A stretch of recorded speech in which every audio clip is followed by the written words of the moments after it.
జనగామ జిల్లా పాలకుర్తి పోలీసుల నుంచి తమను రక్షించాలని ఓ ప్రేమ జంట విజ్ఞప్తి చేసింది. ఈ మేరకు అంబేద్కర్ విగ్రహానికి వినతి పత్రం ఇచ్చింది. గూడూరు గ్రామానికి చెందిన గుండముల అఖిల్ మహబూబాబాద్ జిల్లా తొర్రూరు మండలం ఫతేపూర్కు చెందిన గాంధీ కీర్తి ప్రేమ వివాహం చేసుకున్నారు. అయితే వీరి ప్రేమను కుటుంబ సభ్యులు అంగీకరించలేదు. దీంతో అఖిల్ కీర్తి పోలీసులను ఆశ్రయించారు. ప్రేమ జంటకు అండగా నిలబడాల్సిన పోలీసులు కీర్తి తల్లిదండ్రులతో చేతులు కలిపి తనను వేధించారని అఖిల్ ఆరోపిస్తున్నాడు.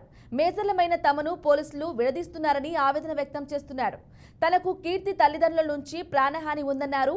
తమకు న్యాయం చేయాలని అఖిల్ కీర్తి కోరుతూ పోలీస్ కమిషనర్కు ఫిర్యాదు చేశారు. నేను 3 సంవత్సరాల నుంచి లవ్ చేస్తున్నాను. శిల్పూర్గుట్టకి 29th వెళ్ళి మ్యారేజ్ చేసుకున్నాను. నేను మ్యారేజ్ చేసుకొని ప్రొటెక్షన్ కోసమని పాలకుర్తి పోలీస్ స్టేషన్కి వెళ్ళినాను. వెళ్తే అక్కడికి వెళ్ళినాక తినని కొట్టి నన్ను తినని వేరే దగ్గర కూర్చోబెట్టిరు. అంటే వీళ్ళ అమ్మ నాన్నకి కాల్ చేయకుండా మా అమ్మ నాన్నకి కాల్ చేసి పిలిపించి నాకు తెలియకుండా హైదరాబాద్లో మిస్సింగ్ కేసు అయిన తర్వాత అక్కడ లెటర్ రాసి సిగ్నేచర్ పెట్టించుకున్న తర్వాత తినని ఒక రూమ్లోకి తీసుకెళ్ళి తాళి తెంపేయమన్నారు, బట్టలు తీసేయమన్నారు.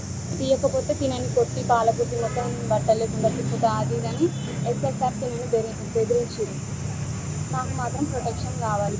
పాలకుర్తి పోలీస్ స్టేషన్ నుంచి మా పేరెంట్స్ నుంచి మాకు ప్రొటెక్షన్ కావాలి.